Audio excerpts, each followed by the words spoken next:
High bypass turbofan engines do not create condensation trails. And here is a bit of an explanation why.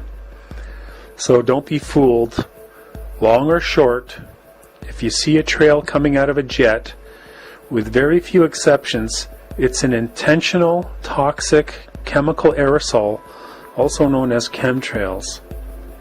It is also sprayed over populations, and that is an inhumane act on a population, and it is a crime against humanity. Police chiefs, take notice and act to protect. So you think those lines in the sky are contrails? Think again.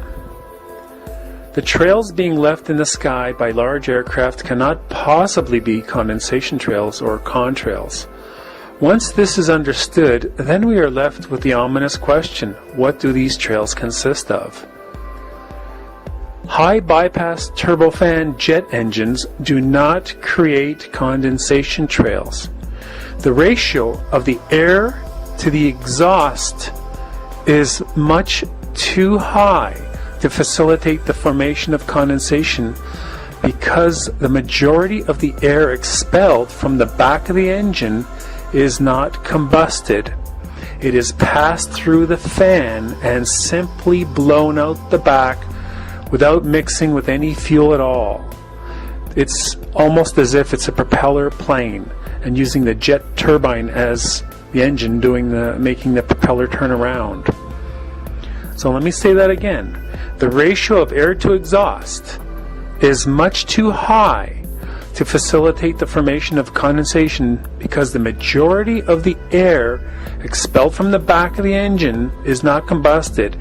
It is passed through by the fan and simply blown out the back without any form of mixing with fuel or any form of exhaust because of that. Turbine engines are the power plant for these high bypass turbofans. Turbine engines are used in other applications besides powering jets.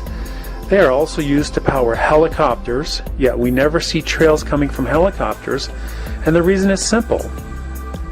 Turbine engines almost never produce condensation trails.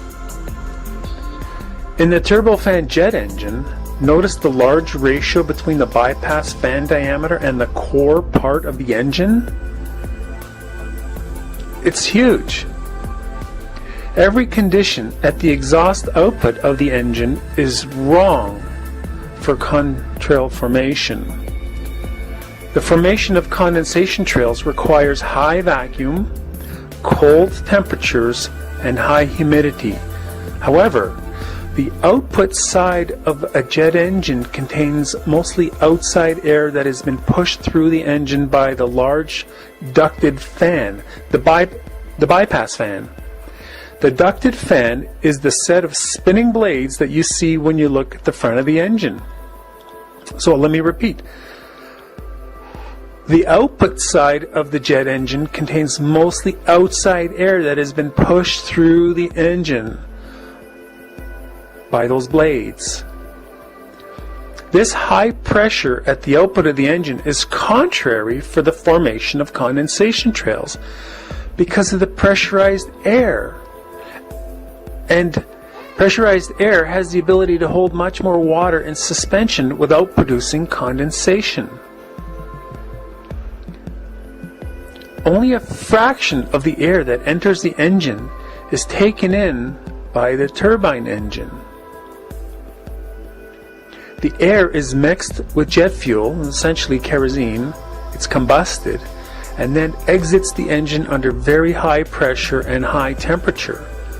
Condensation formation requires a decrease in ambient air pressure to form, but the output of the turbine is under very high pressure, which prohibits the formation of condensation trails. Physics also tells us that condensation forms when air is cooled. But since the exhaust of the turbine engine within a jet is very hot, condensation formation is once again prohibited. Hot air can hold much more water without producing condensation. Furthermore, The ratio of air to fuel used in high bypass turbofan engines is as high as possible. Lots of air, but relatively little fuel, so as to keep engines efficient and cost effective. So the reduced amount of fuel in this ratio results in a lack of water in the exhaust. And this is yet another reason that high bypass jet turbofans cannot produce condensation trails.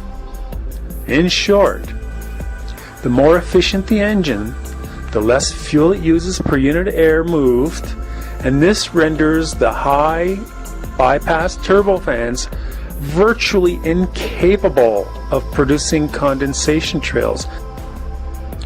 Simply said, every condition that is necessary for contrail formation is absent in the high bypass turbofan jet engine.